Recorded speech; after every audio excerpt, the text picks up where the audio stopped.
There's a male spring peeper. This vocal sac full, but no sound.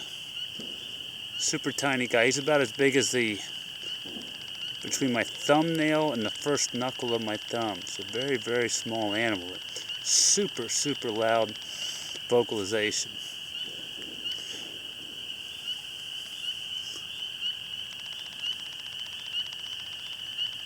Let's see if I can give you a comparison. So there's my index finger. That's my fingernail. Give you an idea how big that guy is. Not big at all. Sure can put up a racket. Spring peepers.